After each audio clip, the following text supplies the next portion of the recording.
Olá, seja bem-vindo, mais um vídeo aqui do meu canal. Para variar, qual que é o pedido? Inscreva-se, inscreva-se.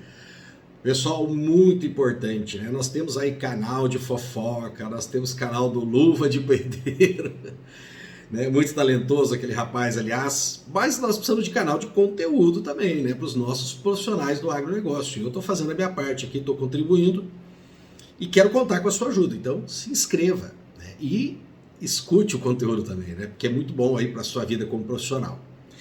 E o que nós estamos fazendo? Uma playlist sobre fundamentos do agronegócio. E hoje eu quero entrar num segmento importante, que a gente fala o segmento antes da porteira, mas ele atua antes, dentro, depois, né? Que são as pesquisas agropecuárias. Pesquisas agropecuárias. E é óbvio que ao final eu vou ter que fazer uma crítica ao momento que nós estamos vivendo aqui no Brasil, mas é uma crítica que não é só nesse momento, né? Isso é uma realidade brasileira ao longo de toda a sua história. Então essa crítica não é especificamente para esse governo que está aí no governo federal, também serve para os governadores e até mesmo para prefeitos de grandes cidades.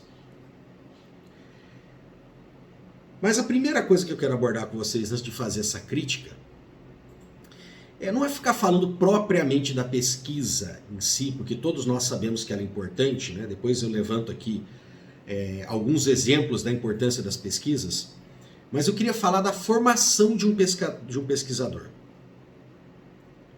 Você que é do agronegócio tem uma ideia de como que é o processo de formação de um pesquisador? Será que você tem ideia? Às vezes você até passou pela graduação, né?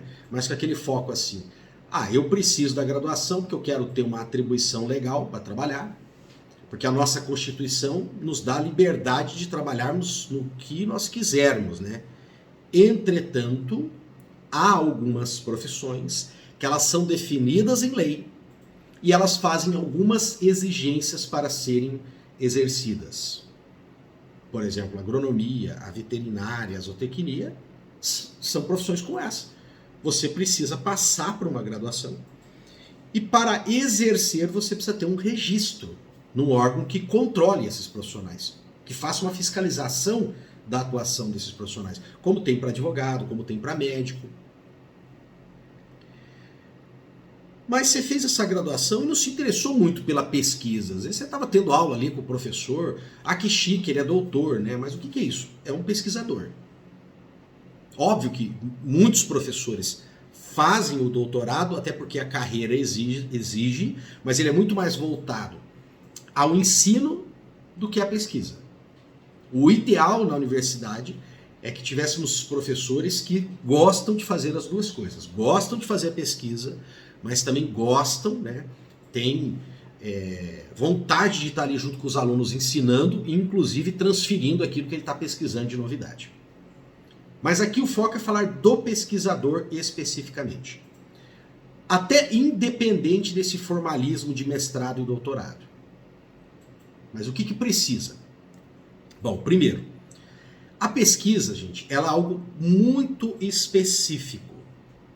Às vezes você vai pesquisar um aspecto, por exemplo, de um parasita, ou um aspecto de um gene. Isso significa então que você não tem que conhecer do restante? Ao contrário. Ao contrário. Até eu já percebi isso como aluno, e lembrando que eu passei por universidade mais de uma vez, né? Aliás, eu passei por 4 universidades, 4 cursos, então eu presenciei muito isso. Aí eu passei como estudante de especialização, passei como estudante de mestrado, passei como estudante de doutorado e hoje estou aqui como professor. Então eu vejo muito disso. Aluno que pega um professor que não é dedicado, que não é tão bom, que não faz o serviço bem feito e que acha assim, esse cara fez o doutorado e não sabe das coisas, ele só estudou um assunto. Não é isso. Ele não dá aquela aula ruim, ele não sabe só aquele pouquinho de assunto porque ele é doutor. É porque ele não estuda mesmo, ele não se prepara, gente. Ele não prepara a aula. O doutorado não é assim, pesquisador não é assim. Ao contrário, né? O pesquisador ele tem que ter essa visão ampla, ele tem que ter essa visão ampla.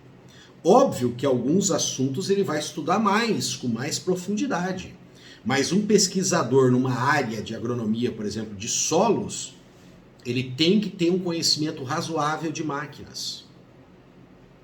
Ele tem que ter um conhecimento razoável do processo de formação daqueles solos, da fertilidade do solo. Ele tem que conhecer as culturas para interpretar o que está acontecendo ali.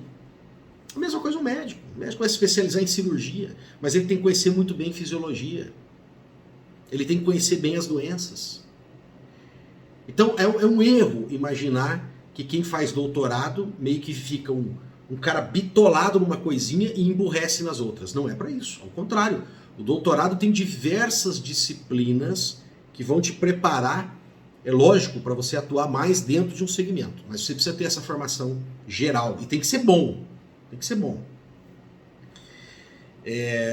Segunda coisa, tá, gente, importante dentro da formação de um pesquisador, é que ele muitas vezes tem que avançar em certas áreas que a exigência na graduação para o exercício da profissão são mínimos. Então, por exemplo, o conhecimento estatístico. Uma pessoa para exercer agronomia, exercer veterinária, tá? Ele não precisa ser um expert em estatística. Porque quando chega uma recomendação do laboratório, ele vai confiar no que o laboratório está fazendo. Porque ele não é o pesquisador. Ele é aquele profissional que está lá na ponta. Então ele confia nos dados. Mesmo quando um médico veterinário ou quanto um agrônomo vai pegar um artigo científico e ele vai ler, tá? Ele se interessa mais pelo resultado final. Se aquela técnica é aplicável ou não. Ele não precisa ser um grande especialista na análise estatística que foi ali feita. Vocês querem ver um exemplo? Nós tivemos aí esse problema da pandemia, né? Da Covid-19. Aí teve aquela balbúrdia, toda aquela polêmica que ficou exposta lá na CPI. Muito bem. E aí eles levavam lá alguns profissionais da medicina. Também aí nas redes sociais aparecia muito isso, né? Médico, tá? Médico, que ele é um clínico, ele é uma pessoa que está ali na prática no dia a dia, ele não tem formação científica, tá? Ele não tem formação científica, porque ele pode ser um excelente médico. Um excelente médico, eu não estou questionando a qualidade dele enquanto aquela obrigação de cuidar das pessoas. Mas não necessariamente ele tem formação científica para analisar os experimentos que são feitos. Então naquele debate lá da pandemia a gente percebia muito claramente isso até entre os senadores que têm formação médica, que eles não têm formação científica. Eles não entendiam do que estava se falando quando se falava de análises estatísticas. Tá lá, pelo que eu me lembro, inclusive foi uma médica lá que conhecia, inclusive, o que é meta-análise. A maioria das pessoas não sabia entender qual que é a aplicabilidade da meta-análise. Então, na formação de um cientista, além dele conhecer bem toda aquela questão geral da profissão, ele vai ter que conhecer muito mais profundamente as outras áreas que tratam daquilo. Então, por exemplo, o cara é um pesquisador de soja. Ele vai ter que conhecer a agricultura de uma forma geral. Ele tem que conhecer fertilidade de solo, ele tem que conhecer máquinas como qualquer agrônomo. Pelo menos da média para cima ele tem que saber. E aí em soja ele tem que conhecer muito, muito. E além disso, ele tem que conhecer essas ferramentas de análise, que é principalmente a estatística. Aí já passamos para um outro nível, né, que são inclusive as ferramentas de análise tecnológica que nós temos hoje, né? Os softwares e como que usa também, porque fazer aqueles mestrados, aqueles doutorados, né? Que o cara faz o experimento a campo, ele está funcionando mais como técnico a campo, o auxiliar da pesquisa, do que como doutorando, né? Aí ele simplesmente joga no software, faz a leitura, né, daqueles dados e apresenta lá na defesa de tese. Não, isso para mim não é doutorado. Ele tem que entender os mecanismos estatísticos que estão ali. Não é só jogar número num software e colher resultado, gente. Óbvio que hoje ninguém fica fazendo continha na unha, né? É para isso que existe evolução tecnológica. Mas nós temos que entender o que a máquina está processando. Além disso, tá, gente? Você precisa de um outro fator importante, que é o processo de formação, de amadurecimento de um cientista. Processo de formação, de amadurecimento. Essas pessoas, elas vão se formar, alguns fazem esse caminho, né? Até porque o próprio país, devido às condições que tem, ele obriga o jovem a fazer esse caminho, que é terminar a graduação, arrumar uma bolsa de mestrado, arrumar uma bolsa de doutorado. Fica, lógico, sem muita experiência prática do dia a dia. Tá? Isso não quer dizer que ele não possa adquirir essa experiência depois. Porque o próprio mestrado e doutorado é para prepará-lo enquanto pesquisador. Agora ele vai fazer pesquisa. Há casos, óbvio, que até por sorte do destino, o aluno pega uma pesquisa que já está sendo feita ali no grupo do seu orientador e ele consegue produzir algo que já tem uma aplicabilidade grande e que já tem um reflexo na sociedade imediato. Mas vão ter aí, né, centenas e centenas de pesquisadores, de doutores que vão ser formados, que a pesquisa dele não vai ter uma aplicação prática naquele momento. Ele vai ter que dar continuidade para aquilo. Então ele precisa desse processo de amadurecimento, né, para conhecer outros pesquisadores, sair daquela tensão, né, de produzir tese de doutorado, para ele começar a fazer a pesquisa com calma. E aí nós vamos para o outro, né, fator que precisa ter na vida de um pesquisador para ele produzir pesquisa com qualidade. Ele precisa estar dentro de um ambiente, gente, que lhe dê estabilidade. Qual que é o problema das universidades privadas hoje no Brasil? Você não tem isso. Você não tem estabilidade. Raríssimos casos, eu não conheço muito bem a estrutura interna da PUC, por exemplo, né? Me parece que as PUCs, elas têm um processo um pouco diferente, né? Então talvez ali você tenha algum contrato um pouco mais longo para você atuar dentro de uma pesquisa. Mas como montar um projeto de pesquisa de 10, 15, 20 anos dentro de uma instituição que te contrata como professor e que troca lá o reitor, diretor, tem uma mudança na forma com que aquela universidade vai se postar no mercado, chega e fala assim, demite esse aqui. E a pesquisa, como é que fica? Então, por isso que as pesquisas no Brasil, ela ainda, óbvio, que o grande centro de pesquisa são as universidades públicas. Por esse fator, que tem um monte de gente que não entende nada disso, principalmente na política, que fica falando da estabilidade do servidor. Nós temos um motivo genérico da estabilidade dos servidores, que é uma discussão, e outro motivo que é a estabilidade do professor pesquisador dentro das universidades. É depois de passar aí por um monte de provas, um monte de concursos, tá?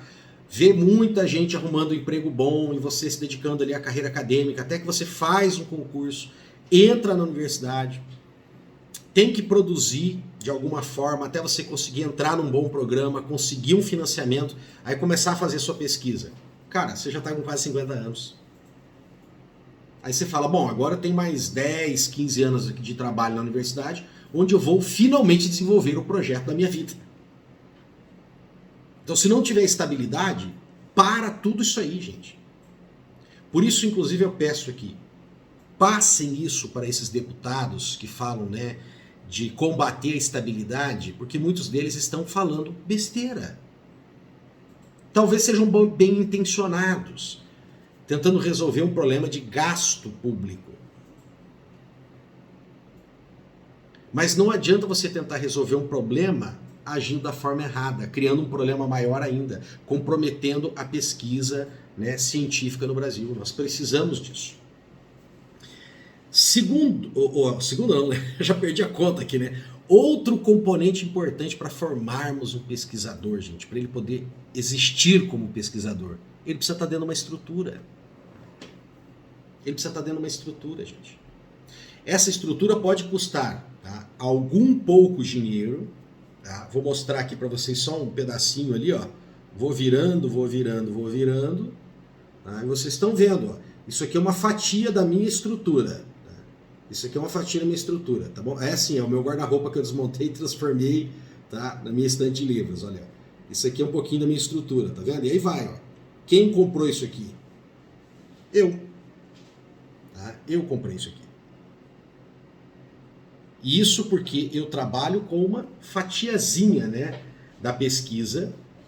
E a minha pesquisa é barata, porque é livro. Entendeu? É livro.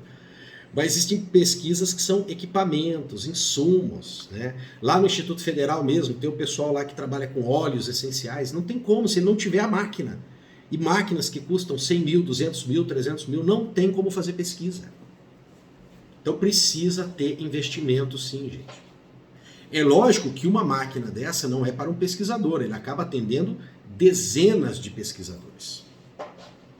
Então, enquanto nós não evoluirmos nesse sentido, né, de entendermos como que se forma um pesquisador, né, e criarmos uma política para termos esses pesquisadores, né, atuando, nós não vamos ter o desenvolvimento de pesquisa aqui no Brasil. E você sabe por que nós somos um país atrasado? O pessoal fala educação, educação, educação. Sim, lógico, precisamos melhorar a educação. Por que a gente elege governante tão ruim? O pessoal está criticando esse atual, diz que é ruim, né? Aí tem um monte de gente que critica o governante anterior, a outra governante, o outro governante, ou seja, todo mundo muito ruim. Você vai ter pelo menos 30% da população dizendo que esse é ruim, o outro era ruim, o outro era ruim também. Então por que a gente elege? Porque, óbvio, nós temos uma população com uma educação péssima. E que se apresentam, inclusive, candidatos que não são tão bons. Né? Mas não é só educação, gente, é pesquisa também. É pesquisa. Fala-se muito aí de crescimento, de geração de renda, e eu acredito muito no agronegócio. O agronegócio brasileiro tem a capacidade de dobrar essas exportações. Dobrar, acredite no que eu estou falando, tem capacidade de dobrar isso. E não só exportar commodities, nós podemos exportar tecnologia, mas para isso nós precisamos investir em ciência, em pesquisa. Aí é lógico que vão aparecer aqueles deputados também, né, que não estudam muito profundamente essa questão e falam: ah, mas gasta-se muito dinheiro com as universidades, gasta-se muito dinheiro com as universidades. A questão não é só isso, não é só volume. Ah, vamos tirar dinheiro e colocar na educação básica. Educação básica, tá, pessoal? Ela é muito importante. Mas o potencial de um jovem hoje, nesse momento, dos meus alunos lá com 22, 23 anos, que estão chegando ali no final dos cursos, a capacidade desse rapaz, daqui 10 anos, ser um pesquisador e entregar produtos para modificar a sociedade é enorme. Então esse cara está na boca da botija para ser transformado num agente produtivo da sociedade. A gente não pode desprezar isso. E nós fizemos isso. Né? Houve aí um investimento considerável em pesquisa, em educação superior, ótimo, beleza. Cabe aqui questionamentos que talvez essa verba pudesse ser dividida de uma forma um pouco diferente, tranquilo, né? Tem que ter essa discussão mesmo. Só que agora a gente começou a formar todos esses jovens, aí chega uma outra ideologia e fala: não, universidade é tudo fumador de maconha, esse pessoal não trabalha, não produz, e corta esse dinheiro de pesquisa, de educação no curso superior. Entende? Então você gastou um monte de dinheiro formando esses jovens. Hora que você poderia colocar ele para se tornar um pesquisador mesmo, né? Aplicar um pouco mais de tempo nele, para termos pesquisadores, criarmos inclusive, né, incubadoras, polos tecnológicos, para que o potencial desse jovem se expresse criando novos produtos e gerando inclusive trabalhos com renda elevada e fazendo a sociedade crescer, a gente vai lá e corta isso, que foi o que aconteceu agora. Então isso só tem uma expressão para isso: burrice, burrice. A gente não está agindo de uma forma inteligente, tá? Então, pessoal, fiz aqui a minha crítica e agora eu quero, para finalizar esse vídeo, falar, né, do quanto que a ciência tem contribuído no agronegócio. Vamos lá. Isso aqui é a coisa mais fácil do mundo, né? Soja. Ora, o soja, pessoal, ele tinha uma limitação diária enorme aqui no Brasil. O soja não era uma cultura para o Centro-Oeste. É o desenvolvimento de melhoramento genético que permite então desenvolver variedades que podem se adaptar. Os próprios transgênicos têm toda essa polêmica, mas é uma pesquisa científica que tem um potencial enorme de superarmos barreiras de produção e de evitarmos, inclusive, o uso de agrotóxicos. Melhoramento genético dos animais. Como é que você consegue ter esse frango aí de 45 dias? Queremos diminuir o metano. Como que nós vamos fazer isso? Nós temos que aperfeiçoar a produção dos animais. Melhoramento genético, ração, medicamentos, probióticos. Como que a gente está melhorando a fertilização? Agora está falando dessa crise aí, né? Até o governo aí, a ex-ministra, estavam falando dessa crise de fertilizantes. Como que você pode combater isso? Qual que é uma das formas? Melhorando a formulação do fertilizante que chega ao solo. Já fiz vídeos aqui sobre isso. Pesquisa científica. Como que você melhora o aproveitamento do fertilizante, podendo distribuir menos fertilizante com maior eficiência? Agricultura de precisão. Como é que nós conseguimos hoje fazer avaliação de imóveis, né? É isso mesmo, avaliação de imóveis de uma forma remota. Imagem de satélites, sensoriamento remoto. Tecnologia, pesquisa científica. Tá ali o INPE, né, que foi tão criticado. Quem que desenvolveu o Spring, que permite aí o uso, né, de sensoriamento remoto de forma gratuita? Até um adolescente aí, se quiser em casa baixar o Spring, aprender os tutoriais que tem na internet hoje, aprender as ferramentas básicas, o uso básico de sensoriamento remoto. Pesquisa científica. Então, nós devemos muito aos cientistas. Muito, tá, gente? Muito. E nós temos que criar um ambiente mais seguro para essa carreira do pesquisador científico no Brasil. Com esses quesitos que eu falei para vocês. Esse cara, ele precisa ter um apoio para estudar, porque não é o estudo comum de só fazer uma faculdade no curso noturno, não é tão simples. Quem já enfrentou um mestrado aí sabe disso, um doutorado. Tá? Depois, esse sujeito tem que ter uma perspectiva de trabalho, porque arriscar fazer um mestrado e um doutorado para depois você não ter como trabalhar, porque a iniciativa privada não absorve, a iniciativa pública está restringindo, nós vamos acabar com os programas de mestrado e doutorado daqui a pouco. E depois ambientes que se tenham estabilidade para ele poder trabalhar 20, 30 anos num projeto de pesquisa, receber, lógico, um salário digno por isso, e ter equipamento, ter estrutura. Isso não implica em abandonar a educação básica, hein? Beleza? Nós podemos sim, com o dinheiro que nós gastamos aí na máquina pública, deixar a nossa educação de crianças, educação de adolescentes um primor, e mesmo assim aproveitar a genialidade dos nossos jovens para ter uma pesquisa agropecuária de qualidade. E aí sim o agronegócio pode mudar a cara desse país. Um abraço e eu conto com o seu compartilhamento. Valeu!